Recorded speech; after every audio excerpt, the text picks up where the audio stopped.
بسم الله الرحمن الرحيم قد أفلح المؤمنون الذين هم في صلاتهم خاشعون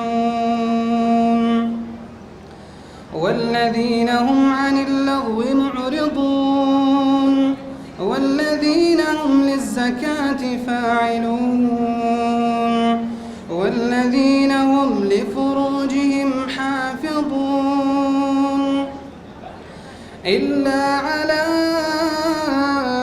أزواجهم أو ما ملكت أيمانهم فإنهم غير ملومين فمن ابتغى وراء ذلك فأولئك هم العادون والذين هم لأماناتهم وعهدهم راعون والذين هم على صلواتهم يحافظون أولئك هم الوارثون الذين يرثون الفردوس هم فيها خالدون. بسم الله الرحمن الرحيم الله نور السماوات والأرض مثل نوره كمشكاة فيها مصباح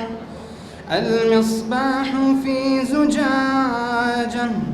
الزجاجة كأنها كوكب دري يوقد من شجرة مباركة زيتونة لا شرقية ولا غربية يكاد زيتها يضيء ولو لم تمسسه نار نور على نور يهدي الله لنوره من يشاء ويضرب الله الأمثال للناس والله بكل شيء عليم. بسم الله الرحمن الرحيم ضرب الله مثلا للذين كفروا امرأة نوح وامرأة لوط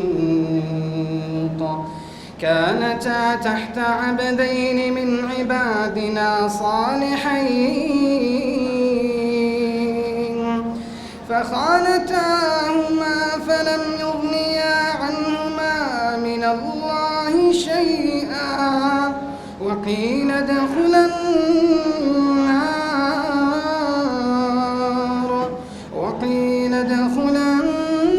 النار مع الداخلين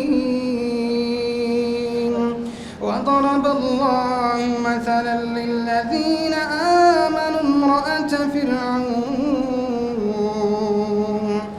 إذ قالت رب ابن لي عندك بيتا في الجنة ونجني من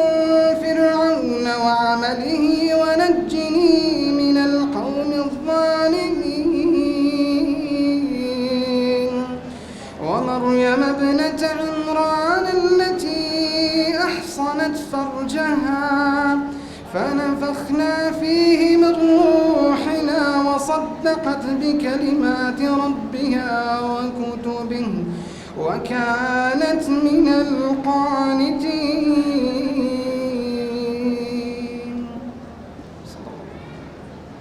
حجاب شکۆیە بە باڵای هەموو کەس ناشێ ئاڵای دەوڵەتی ڕەوشتە نەک تەنها پارچە قماشێ.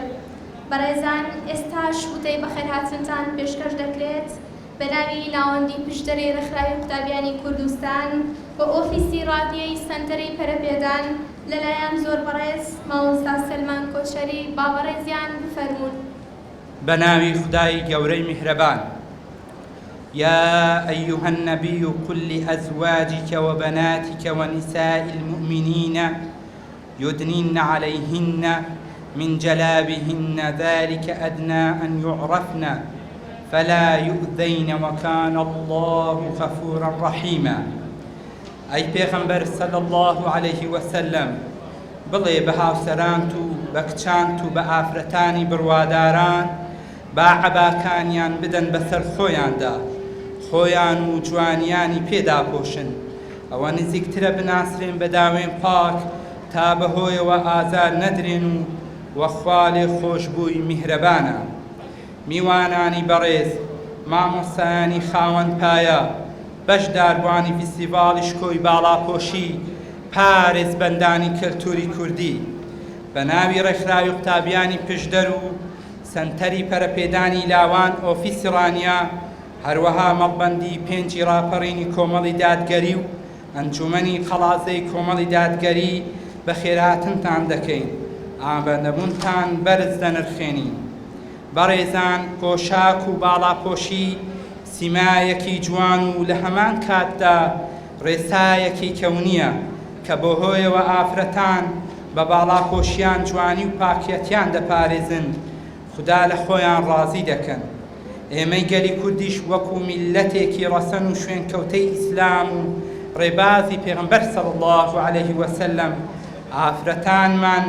هەمیشە پابەندی باڵاپۆشی بوون، بەوەش پارێزگاری لە کیانی خانەوادە و سەلامەتی کۆمەڵگەی کردووە.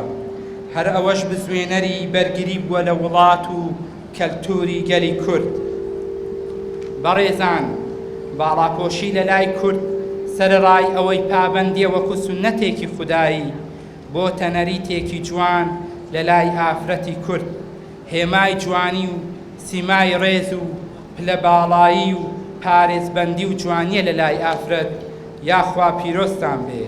وەڵامێکە بۆ ئەو چاوچنۆکانەی چاویان لە ماڵ و سامان و ڕەوشتی بەرزی ئەم میلەتەیە. باڵاپۆشی وەڵامێکە بۆ هەموو ئەو چاوچۆنەکانەی چاویان لە سامان و ماڵ و ڕەوشتی بەرزی ئەو میلەتەیە. بوونی ئەو فیستیڤاڵانە کە باڵاپۆشی بەشکۆ دەکەن بە گرنگ و بایەخ دەزانین بۆ ئەوەی ببێتە قەڵغانێک لە بەرامبەر حەز و خەزووی داگیرکاری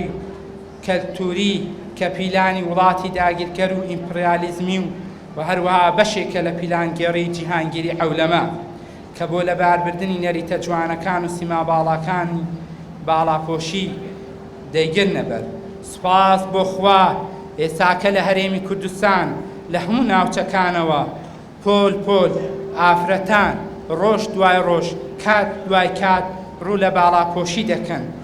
ڕێز لە کەلتور و بەهادینیەکان دەگرن، بە سونەتەکانیان بە باڵاپۆشی سونەتەکانی جوانی دەڕازێنەوە و پارێزگاری لە خۆیان دەکەن.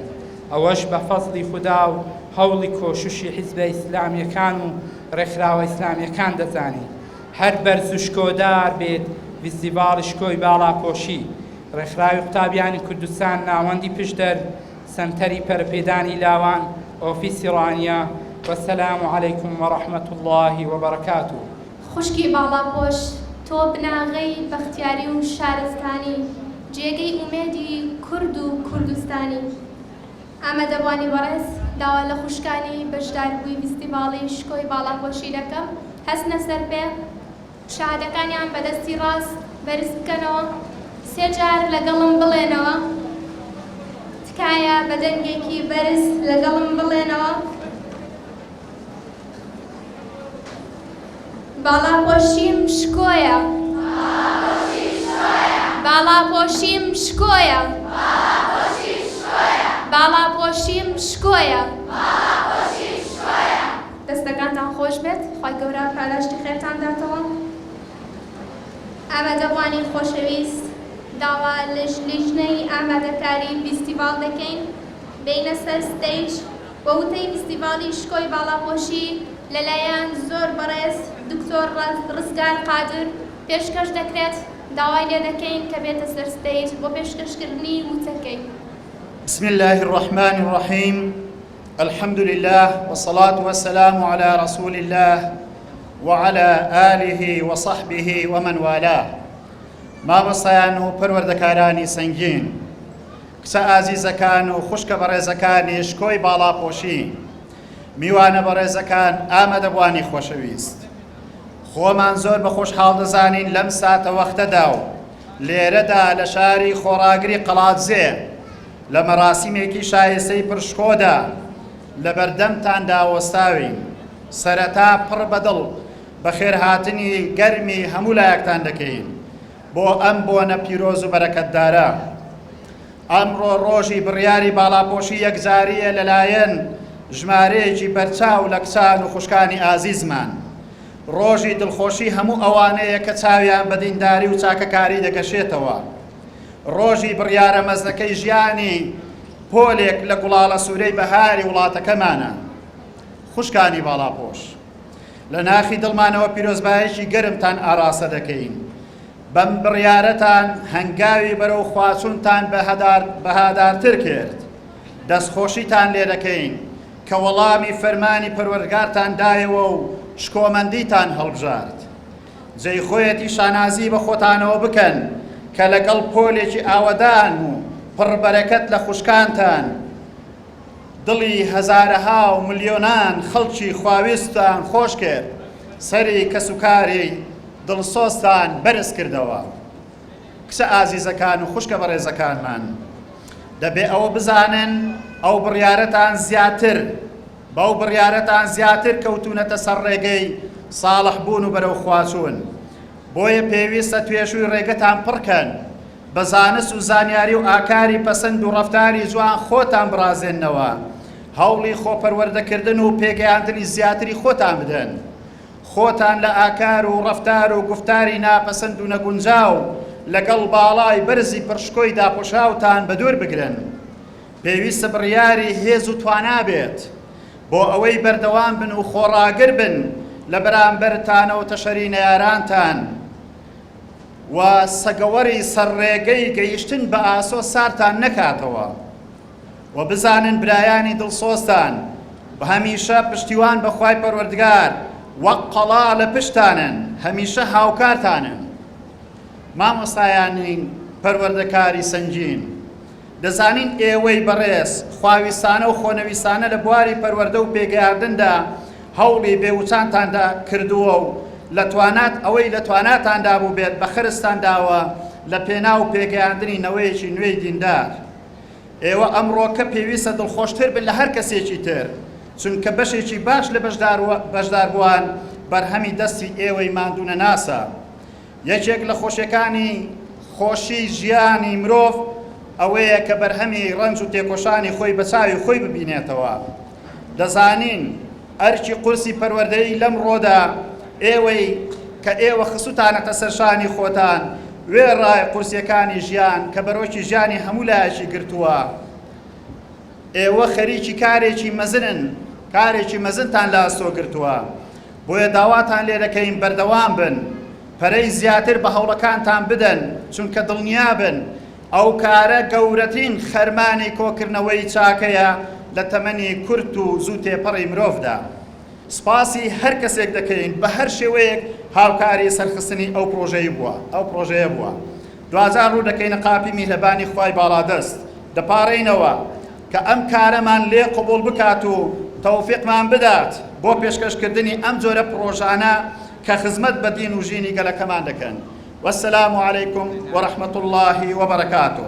لیژنەی باڵای ئامادەکاری فیستیڤاڵی شکۆی باڵاپۆشی لە قەڵاتزێ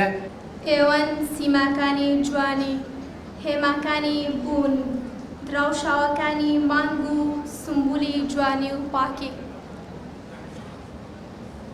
بەڕێزان بڕگێکی تری بەرنامەکانمان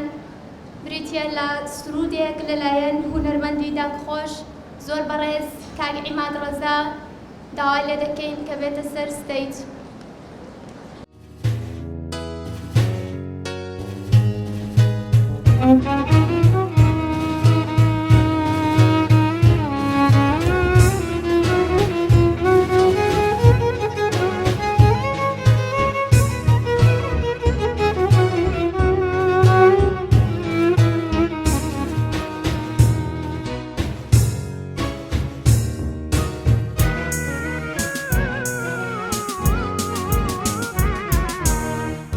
لنشأي فيز عشقي فخر عالم ضل مصفايا لجنجي معسية شورى وسينم وارتجلايا لنشأي فيز عشقي فخر عالم ضل مصفايا لجنجي معسية شورى وسينم وارتجلايا لدى التزوير نفسه مكر شيطاني لعند الرسوم عجب لا يرد بي عشق نفس تولايا لدى التزوير نفسه مكر شيطاني لعند الرسوم عجب لا يرد بي عشق نفس تولايا عجب لا يرد بي عشق نفس تولايا تولايا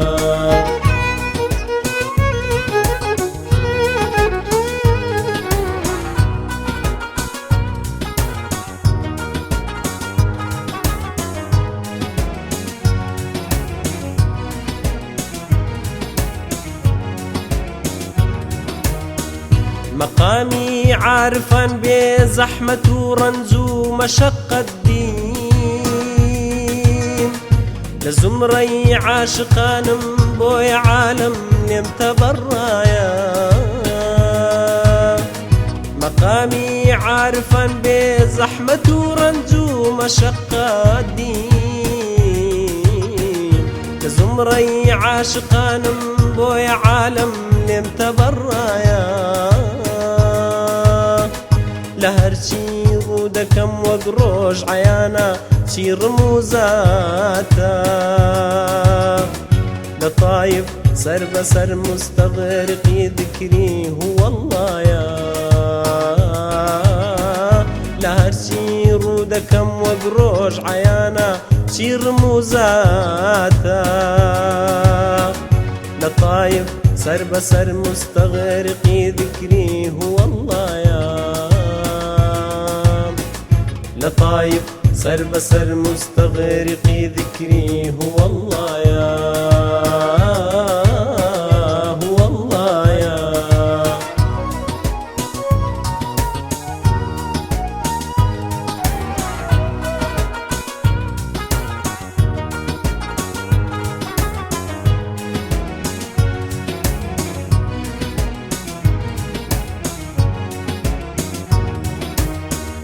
لباني عرش وفردي حجاب مليد راية سار رموزاتي حقايق شعلة بخشاد وتسلايا لباني عرش وفردي حجاب مليد راية سار رموزاتي حقايق شعلة بخشاد وتسلايا لما خاني حقيقة بوم بساقي مجلسي رندان لحلقي دائري عشقا لبس جيقم معلايا لما خاني حقيقة بوم بساقي مجلسي رندان لحلقي دائري عشقا لبس جيقم معلايا لحلقي دائري عشقا لبس جيقم معلايا معلايا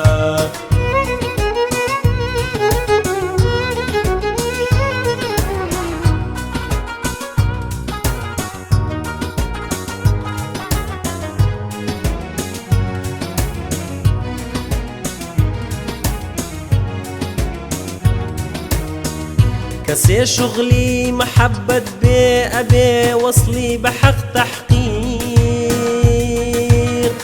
صراحة في الظلم خالي لهر نكتة ومعمايا كسي شغلي محبة بي أبي وصلي بحق تحقيق صراحة في الظلم خالي لهر نكتة ومعمايا لە موژدەی ئەم خەڵاتە خوا بە تۆیدا مذنبی ڕوڕاش دەبێ ڕوحکەی فیدای شوباچ ڕەوزەی ئەو شەهەنشایە لە موژدەی ئەم خەڵاتە خوا بە تۆیدا مذنبی ڕوڕاش دەبێ ڕوحکەی فیدای شوباچ ڕەوزەی ئەو شەهەنشایە دەبێ ڕوحکەی فیدای شوباچ ڕەوزەی ئەو شەهەنشایە ئەو شەهەنشایە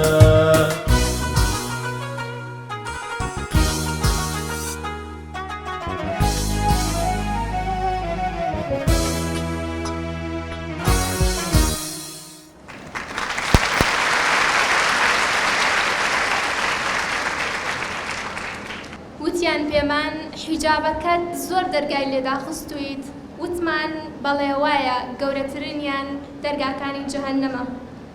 ئامادەبوانی بەڕێز بە ناونیشانی حکم و گرنگی باڵاپۆشی لە ئیسلامدا بانخوازی بەڕێز مامۆستا دلێرگەرمیانی پەیامێکمان پێشکەش دەکات بفەرمونون با بەدڵ گوێگر بین.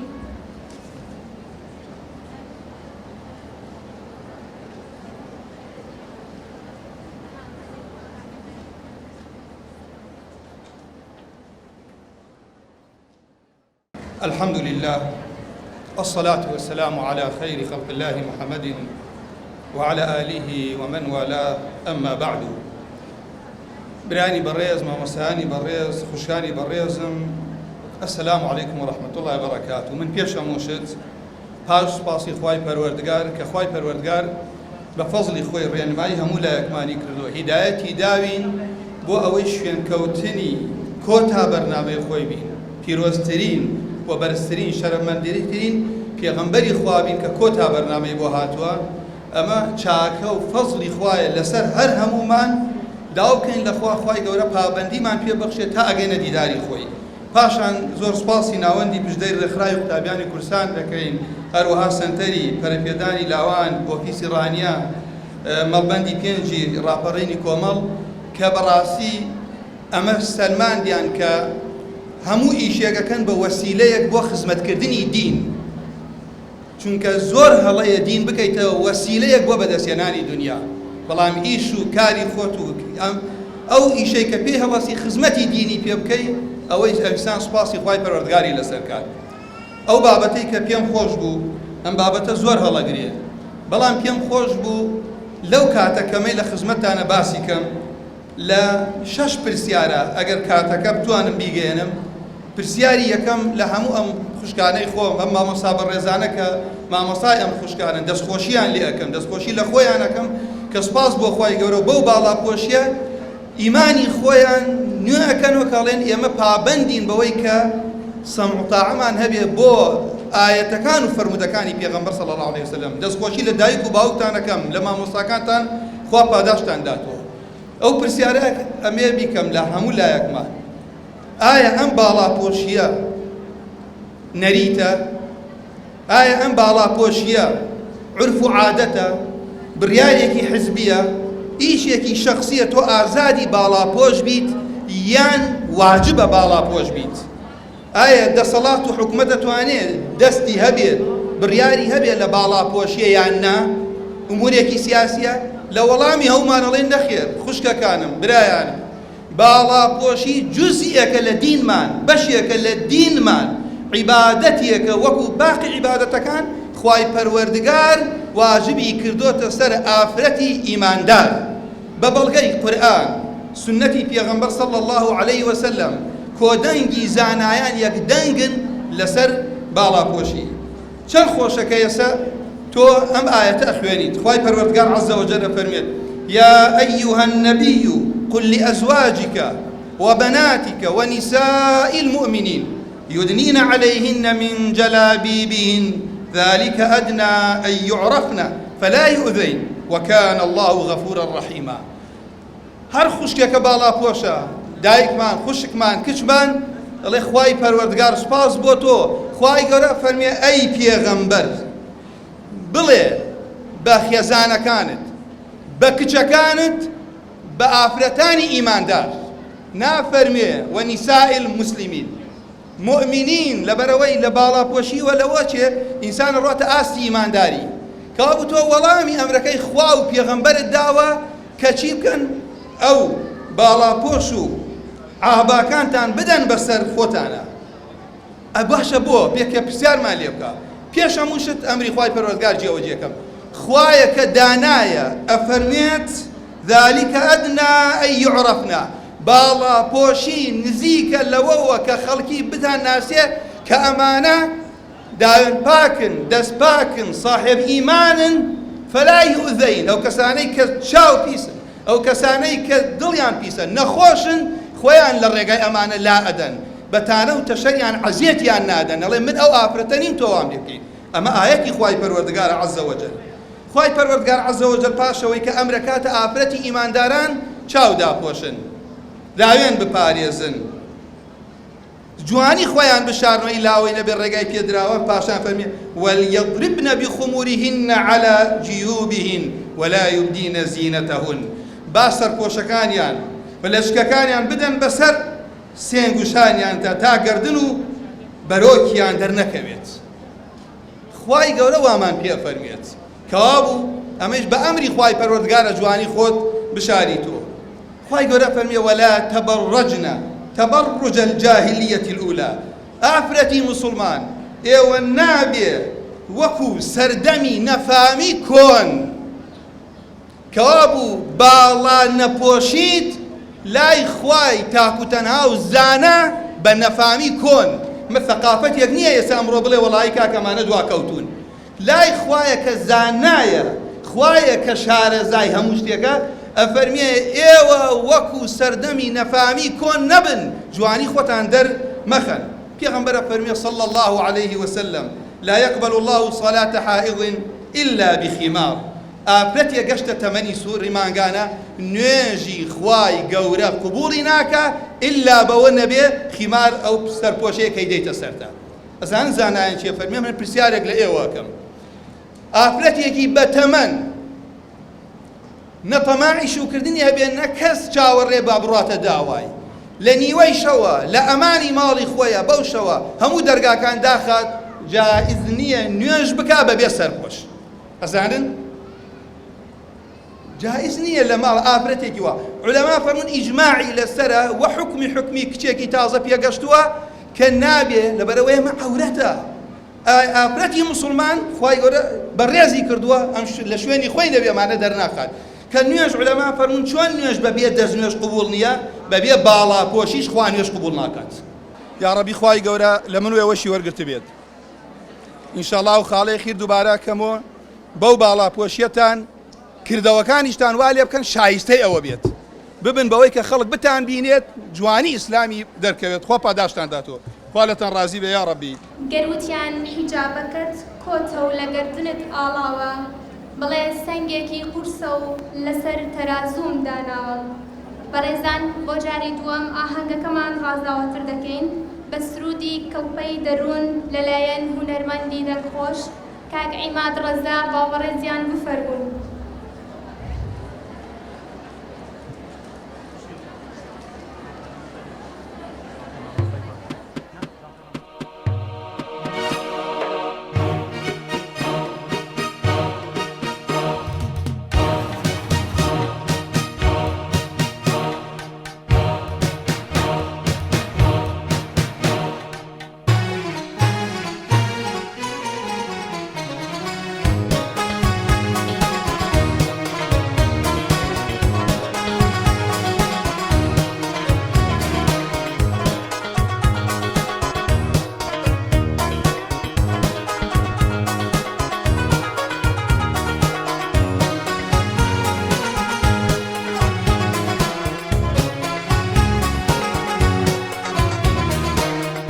دەزانم ناخشت بێت چوونە چەندی وەکی من دەناخشێنی شادە مەرگم ببینێت ڕوح و دڵم دەتاسێنی دەزانم ناخشت بێت چوونە چەندی وەکی من دەناخشێنی شادە مەرگم ببینێت ڕۆح و دڵم دەتاسێنی ڕۆح و دڵم دەتاسێنی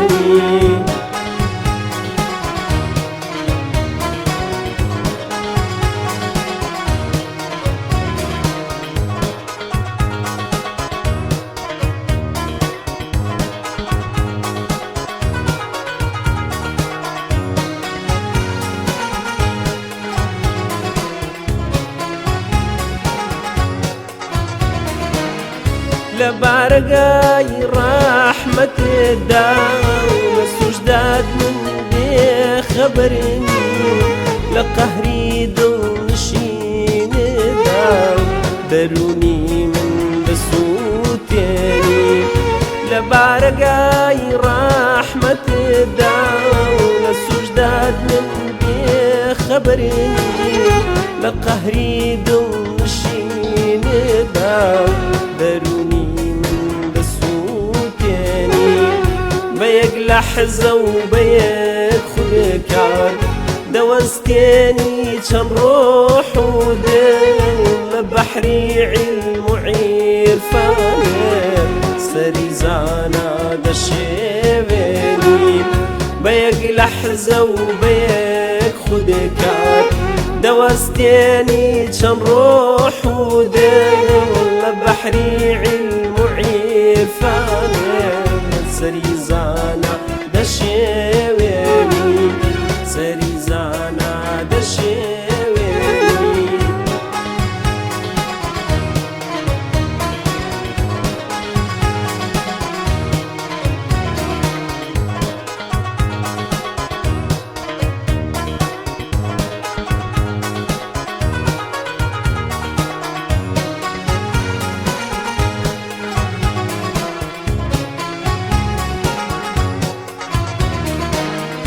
چاوەڕێیکی بێدڵ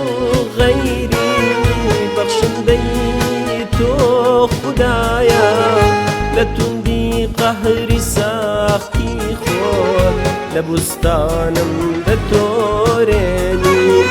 چاوەڕێیکی بێدڵ غەیری بەخشندەی تۆ خودایە لە توندی قەهری ساختی خۆت لە بوستانم دەتۆرێنی شەرابی مردن دەنۆشم پەروانە ئاسا دەسووتێنم لە بازاڕی حەبیبانت دڵی دوژمن دەڕانجێنی شەرابی مردن دەنۆشم پەروانە ئاسا دەسووتێنم لە بازاڕی حەبیبانت دڵی دوژمن دەڕانجێنی دڵی دوژمن دەڕانجێنی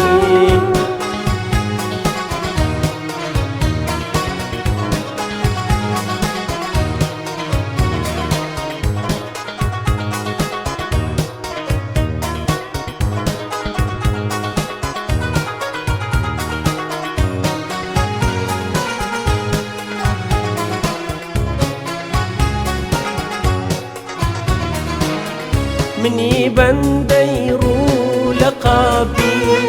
بەرامبەر تو باوەستاوم لە باڵاخانەی دەروونێ و ساری خۆت دەڕاقسێنی منی بەندەی ڕوو لە قاپی بەرامبەر تو باوەستاوم لە باڵاخانەی دەروونێ و ساری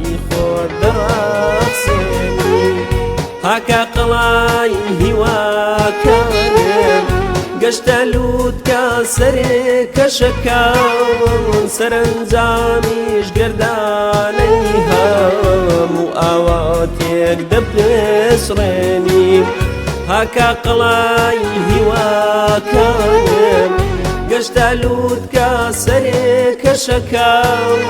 سەرنجامیش گەردانەی هەموو ئاواتێک دەپسڕێنی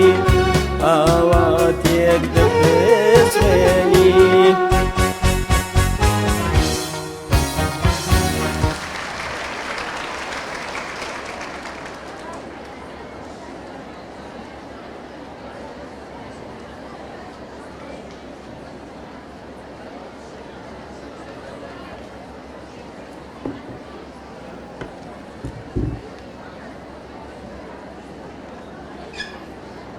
خوشکانی بەڕێز تکایە لە شوێنەکانی خۆتان دابنیشن چەند بڕگێکی کەم ماماوە و فیستیڤاڵەکەمان کۆتایی دێت.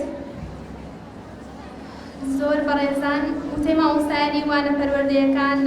لەلایەن مامۆستا مریەم ڕەسوول پێشکەش دەکرێت. داوا لە تەواوی مامۆستایانی وانە پەروەردەیەکان دەکەین بێنە سەر ستەیج. تکایە تەواوی مامۆستایانی وانە پەروەردەیەکان با بێنە سەر ستەیج. بەناوی خوای گەورەی میهرەبان، درود و سڵاو بۆ گیانی پاکی پێشەوای مرۆڤایەتی، بەناوی مامۆستایانی پەروەردەکار سەرەتا دەستخۆشی خۆمان ئاراستەی لیژنەی ئامادەکاری فیستیڤاڵ دەکەین. داواکارین لە خوای گەورە بە باشترین شێوە پاداشتیان بداتەوە و نمونەی کاری واتوانیان هەر زۆر و لە برەودا بێ. پڕ بەدڵ پیرۆزبایی ئاراستەی ئەو خوشکە بەڕێزانە دەکەین کە توانیان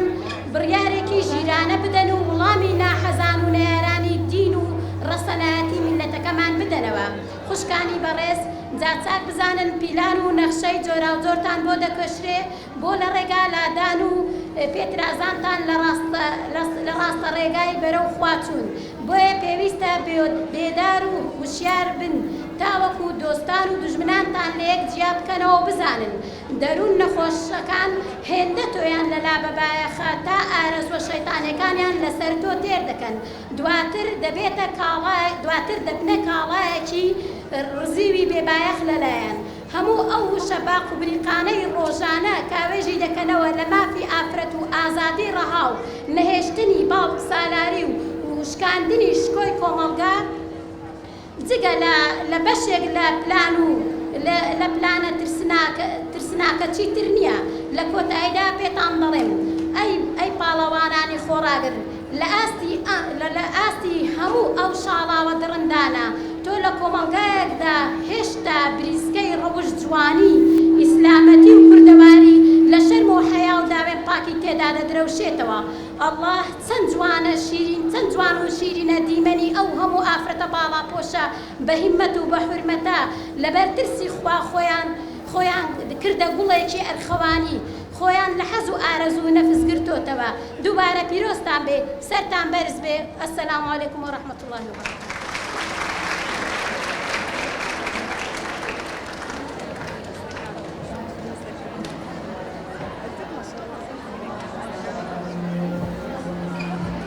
ئامادەبوانی خۆشەویست وتەی بەشداربوانی فیستیڤاڵ پێشکەش دەکرێت لەلایەن خاتوون سەیبە بەختیار. با بەڕێزیان فەرموون. بەڕێزان و ئامادەبوانی خۆشەویست، بە ناوی خۆم و سەرجەم باڵابۆشانی هاوڕێمەوە پیرۆزبایی گەرم ئاراستەی سەرجەم باڵابۆشان دەکەم بە هاتنە ئاگەدا ڕازاوە و پڕشکۆ کرد.